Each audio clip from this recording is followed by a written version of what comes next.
Hey UK Bills Mafia, this is Christian Wade of your Buffalo Bills. This is the Red, White, and Buffalo Blues, a UK Bills podcast with your hosts, Matt and Alex. Let's go, Buffalo! Woo!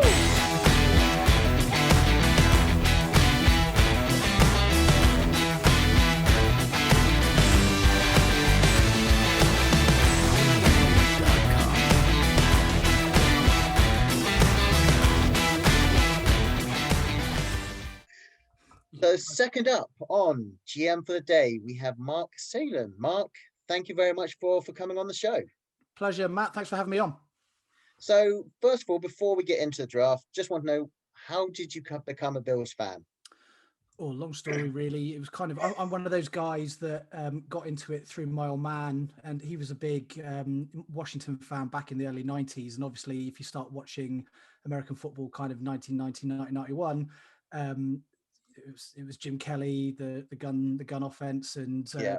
that was the team to watch. Little did I know that you get to 1994 as like a 13-year-old, and that was as good as it was going to get for the next the next 30 years. But it's good. It's a good little fan base to be part of, and it's nice to have the Bills as my good team for a change. Yep. After all that hurt, we finally get into the good side of it. Yeah, indeed.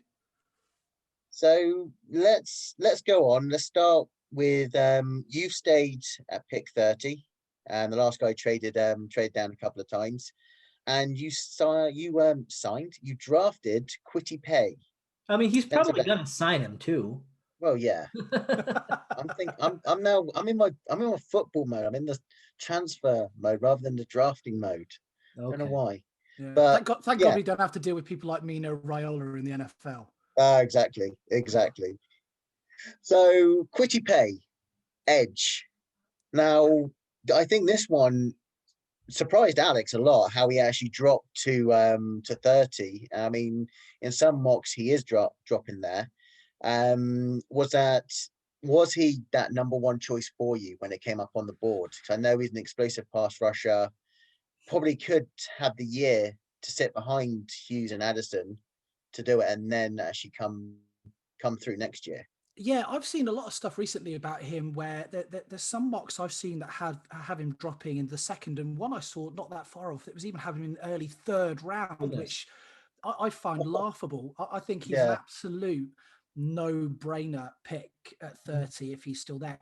For me, it's a funny draft for the Bills, isn't it? You normally, I've been so programmed to go into drafts feeling like you've got a top 10, top 15 pick and you're taking a skill position.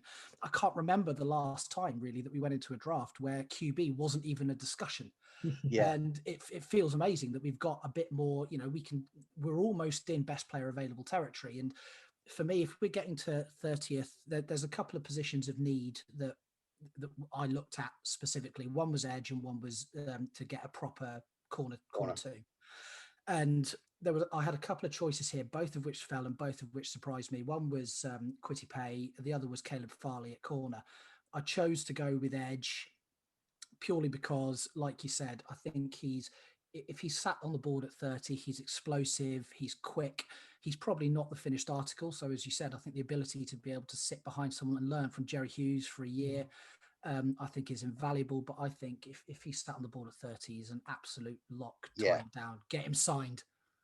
Yeah, no, exactly. I think it's go on, Alex. Yeah, I mean, it's like the biggest thing that stands out here is there's raw pass rush talent, but there's developed run stopping talent. And I think that's really important to get on the edge. We're a strong guy like this with a really powerful lower body. I mean, the way he was used in Michigan is interesting. Led them in tackles for loss, only 11 and a half sacks in the 2 years as a starter. So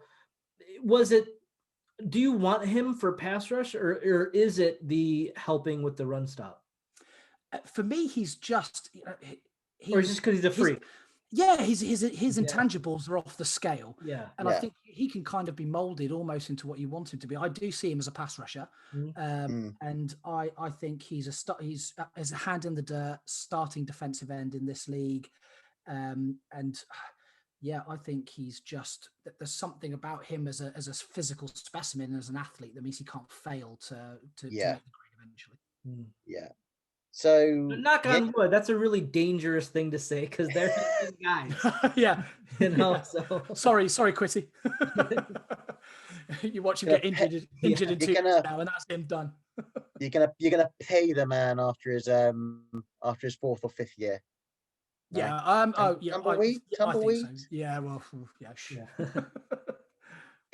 So you stuck again, and from looking at your mock, you didn't make any trades. No trades for me. So... I just kind of like, let's just get through it, see who's available, and take looking early rounds. It's more looking at needs. But for me, I think you can. There's an obvious need in the 4th round where we don't have a pick at the moment. But I think if we're trading down for picks, fair enough. If it's for maybe next year, but there's not many 5th, 6th, 7th round picks that I think are going to make this Bills roster. So if we're picking up loads of 6th and 7th round picks, I can't necessarily see the point. Yeah. So 61, you've gone with Aaron Robinson, cornerback out of UCF. Now, this guy could be, in my opinion, a chess piece. He mainly plays slot at UCF, but can play outside. The only thing I could think of downside for him is that he's going to be 24 years old when the season comes, and can be that over aggressive that actually lead to the penalties on there. So I mean, it's a risk reward with him, but I feel that with him you've got the best of both worlds, that he can play inside, outside, and he's good in man and does dabble in zone. So he's that piece that you can play all over the place and play any scheme on that defense. Yeah, I agree. He was a 4-star recruit when he was originally committed to Alabama. Transferred obviously to UCF. Did become slot corner. Has experience playing outside. I agree. I think he's probably not quite consistent enough as a finisher yet, but I think the raw ability is there, and for the Bills, corner is a need. Although I rate Levi Wallace higher than a lot of people do. But I think he has the ability to come in and complement in the slot positions, and best player available in the corner position at this point. So we do have, I see him being ranked, but at least in the draft guide that I have, as the 11th best corner. I have Melifonwu as the 10th best. He's a big Bills fan target. Was he available, and did you choose Robinson over Melifonwu? No, had gone. He was who I was looking at, but no, had been taken. And I did a mock, like a UK fans mock, and I took Melifonwu, and because for that very reason. But no, unfortunately, he'd been picked a couple of picks before in this mock, because otherwise he would have gone. Gotcha. That's good. One of my favorites. So again, let's just shoehorn him into every anytime you can talk with that surname. Absolutely right. Yeah, exactly. So 3rd round pick, you've gone with the wide receiver Amandra St. Brown of USC, and obviously he's got I can never pronounce his brother's name. Is it Equanimous St. Brown. Yeah, there we go. Alex is my pronunciation guy. Thank God you're here, Alex. I wasn't. I still think I think you still pronounce Star Lutulele's name wrong. How do you do it? Me? Yeah. Star Lutulele. Yeah, it's Lutulele. Oh, I would have said it the way I would have said it the way Matt said it. Okay. Maybe it's an English way. Must be an English thing. But no. So yeah, here we go. Amon-Ra St. Brown, 11th best wide receiver on the board. Reasoning here. Amazed that he was still here in the 3rd round. I've got to be honest. I think he is, like you said, I personally had him as my ninth wide receiver on the board.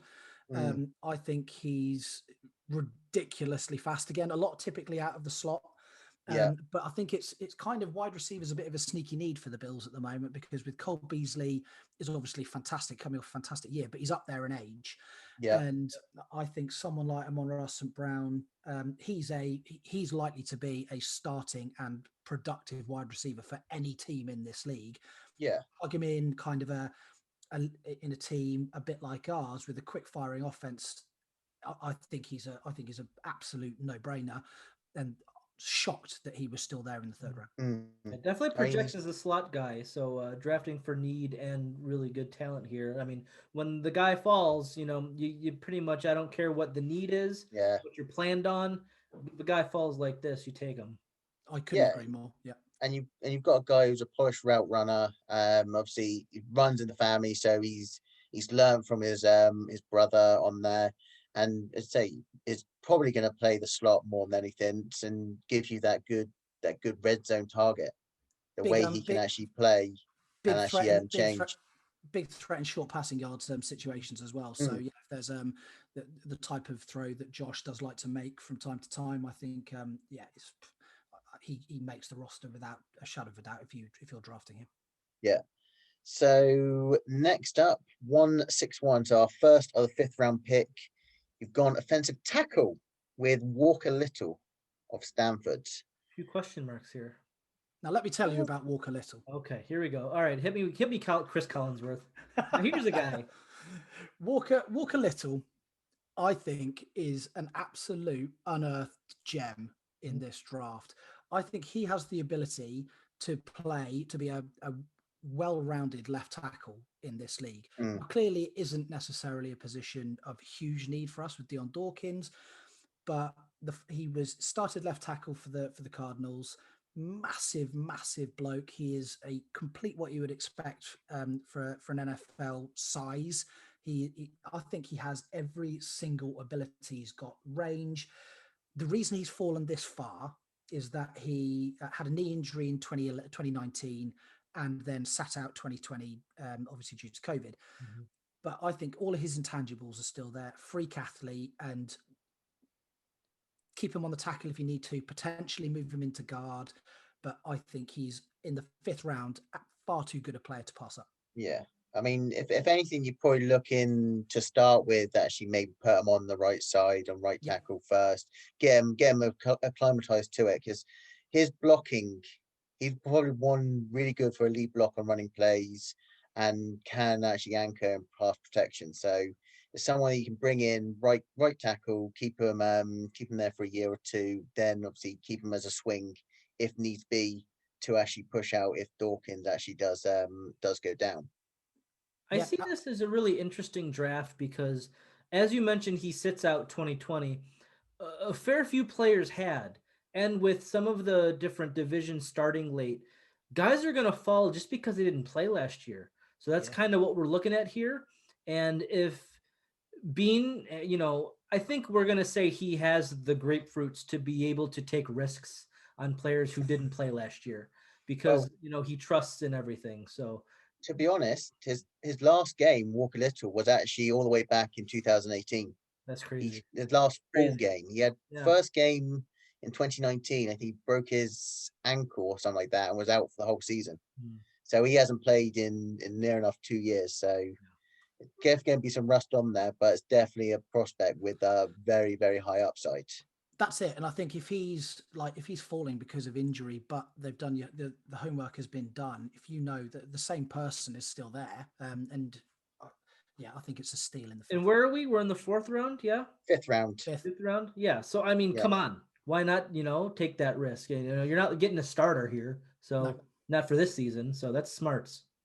And then with our second fifth round, you've gone the guy there watch a little bit more of and actually really start to like now with Bobby Brown III, defensive lineman from Texas A&M. Now he's only 20, so he's going to be a young prospect. But he ran a sub 5 second for 310 plus D lineman. He's actually disruptive motor, very explosive, and he'll definitely be a one tech in there. So you keep him behind Star, let him learn, and this guy at 20, he's going to be there. He could be there for years, to be honest. And that one I really do like. And if he doesn't go fourth, if he goes fifth, it'll be a bargain. I think if he could go fourth, if he goes in the fourth round, that's probably where I see him capped at the moment. Yeah, I think you've said it all. Guy is massive, but he's like faster than me. It's ridiculous. Someone that's bigger, that's that big, can run that pace. I do think he's a developmental talent, but I think in a 4-3, he's a one tech guy, huge lower body strength, and he's called Bobby Brown. You can't pass on someone called Bobby Brown. It's just you don't do that. Exactly. I mean, and the other people do say that yes, he ran a sub 5 second, but and I've figured this out for defensive tackles. It doesn't matter really how fast you run that 40. It's your actual 10 yards that really is the one that you're going to be looked at the most for it, because with your 10 yards, that's pretty much how much a defensive tackle is going to cover. Get to the quarterback if he's rushing there. Yeah. And I think the biggest thing about when you're measuring speed at interior defensive line is his burst, because that generates, power comes from the legs. And if he has speed, he'll be able to, if he gets leverage, he'll be able to beat his blocks. So I love that. Yeah. I think the biggest knock on him that I've seen is that he can be known for taking plays off. Every now and again, he can become a little bit lazy in his pass rush. So if the coaching staff can knock that out of him, and we can make sure that he's engaged and that he's got the proper mindset, then I think he's an explosive player. For sure. Well, I mean, you got to think that the culture can fix that, in the locker room. Definitely. If there's any team in the NFL that can, it's Buffalo. Yeah. So round 6, and you've gone for another wide receiver. Now this when I saw this, and especially, and we'll go on to it in your 7th round as well. Yeah. What got me on there is in this draft, you've taken at least 2 receivers on there, and thinking, well, we got obviously thinking for the future on there. You've obviously got Diggs, Brown, or Diggs, in this instance, St. Brown, Beasley, Davis, Sanders, McKenzie, Hodgins, and all that. You've gone with Cornell Powell of Clemson. Yeah. Now, for this guy, he's a late bloomer. Obviously, he's had all that talent ahead of him on there, and only had 1 year starting production. So definitely is probably a practice squad candidate on there. But you just look at him without a shirt on, and see how built he is. Oh, don't for that guy. Let me tell you. Sorry. It's I know that Mark's here to defend the pick, but I got to tell a story real quick. I'm in Boston the year Trent Richardson's coming out of the draft. Oh, God. I'm there for a video game convention. I'm a nerd. You can see what's going on behind me here. So we're taking a bus to the exhibition hall, and the guys, he hears us talking about football, and he's like, "Oh, you know what? I met Trent Richardson a few weeks ago. I saw him with his shirt off. The guy's a freaking tank." And I'm just like, that's probably the worst draft take I've ever heard, because aside from, these scrawny, weird looking quarterbacks, everybody's jacked, dude. All right. They all spend hours in the weight room. Seeing him with his shirt off is not a draft take, Matt. All right. Let's let work for DK Metcalf though, didn't it? Yeah, exactly. See, look where DK Metcalf is now, and that's probably Powell after he developed a little bit on there. Luckily, but the thing with Powell Brown, is, and now you go wide receiver. Why wide receiver heavy, or is it just? And it wasn't my intention. It was kind of like I said earlier on, 6th and 7th rounds. I'm not convinced how many of these guys are making the roster. However, with someone like Powell, he quiet for 2-3 years, but last year 53 receptions for 882 yards and 7 touchdowns. It was kind of an explosive coming out year for him. The last 6 games averaged more than 120 receiving yards per game. There's just something. He's a developmental prospect, there's no question about that, but it's an ascending talent, and that's why I think he's someone that in the 6th round, it's someone that's worth taking a punt on. There wasn't anyone else around there that, if I'm proper GM, I might be trading out of that position to try and get something next year. But I think with him still being there, you thought, why the hell not? So is this an outside guy? Is this an inside guy? Is this a deep threat guy? Tell me, I think he fits in any. I think he fits in any scheme. Is it? I think he's just an interesting, like you said, he's built big, he's quick, he can block. And that's what on certain plays you want your wide receiver that can block on there. Look at how Robert Woods actually put his done in his career when he's actually probably one of the best blocking wide receivers in the league. And if you screen games and all that, you want a wide receiver that can actually just get physical and actually just hold off on their block. And with this one and your 7th round pick, Marquez Stevenson of Houston, you've got guys that have experience in punting, kick returning. Very much with Stevenson, especially. He's someone that I looked at as being a solid slot receiver, but a dynamic kick returner. And that's why I think he's potential for someone that could make the roster. 7th round pick, if we're moving on to the 7th round pick now, I think he's someone that is lost a little bit in a very receiver heavy draft, and he falls far further than I think he would do in many other years. Super ridiculous lightning speed, suffered a lot because his quarterback play a lot in college was really, really poor. But the big playability is there, ridiculous pace. And it's always funny is you get a lot of people like Ross coming out a couple of years ago. It's mad speed, but doesn't have necessarily the physical attributes to actually become like a solid wide receiver. With Stevenson, we'll see if he does. Again, developmental project, but because of the punt returning and kick returning ability, I think it is quite an intriguing prospect. Like I said, 7th round pick going wide receiver again certainly wasn't my plan. It's just how the cards fell. I mean, three kick return touchdowns in the last 2 seasons he's had. I mean, he is a guy again, like I think it could be an Isaiah McKenzie type guy. Limited route tree and technique at the moment, which is trainable. He's got the speed, the ability to track the ball and all that, be the explosive deep threat, use on end arounds, all that. I think he's one that should be higher up in my opinion, but I can see with the negatives on there why he would be a 5 to 7 round pick. But I think he would be a sneaky pick to try and stash on that roster or on the practice squad on there. Yeah, agree. Not bad. Interesting. I mean, was this done before or after the Dean Marlowe news? Because I'm not seeing enough secondary depth. Probably. I mean, that's where I would have went late in the draft. Yeah, it's this. So this was done only as recently as yesterday. I think you seeing talent more than it's very much it is. And I think that if we pick up a safety in the 7th round, that safety isn't making the roster, in my opinion. I think there's a chance you pick up someone who turns out to have explosive speed and the ability to break a kick off. There's a chance that they may do. Great that I think you can pick up depth in what is something that is one of our strongest position groups that we have on the team. For me, I can't see the point to take a punt on someone who might become a home run skill position guy, and if it works out, then great. You can pick up really good quality safeties whenever you want.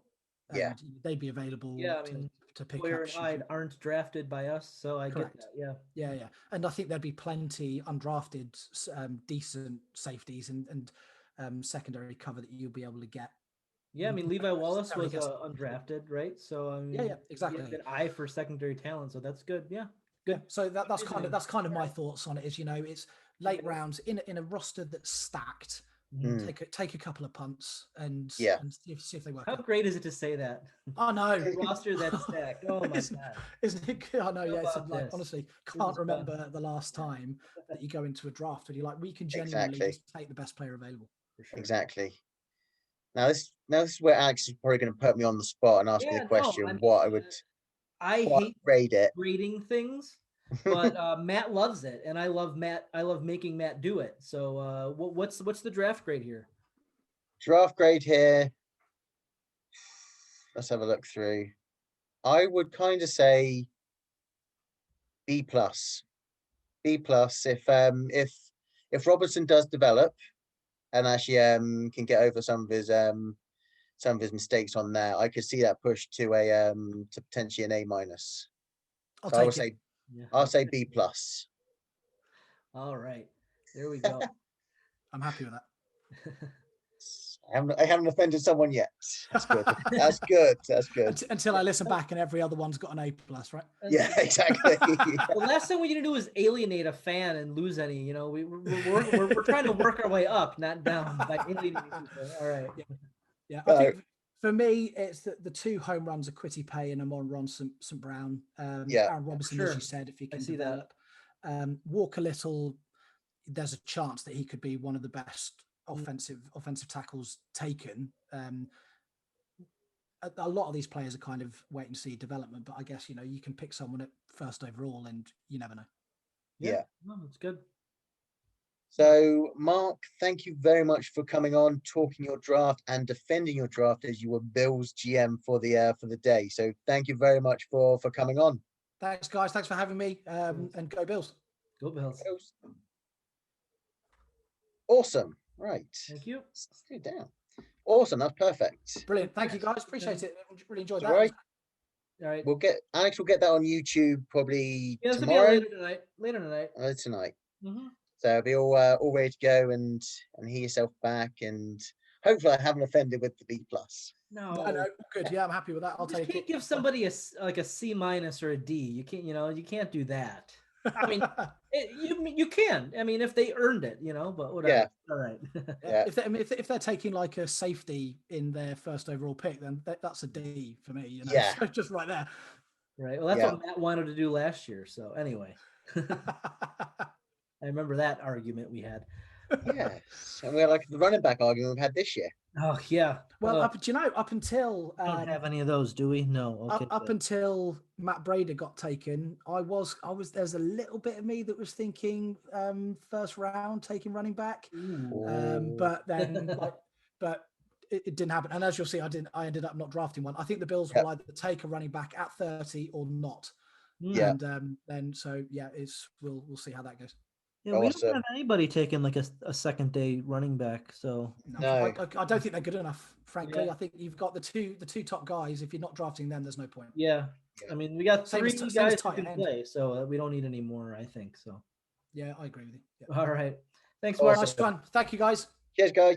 See you again soon. Take care. Cheers. Bye bye.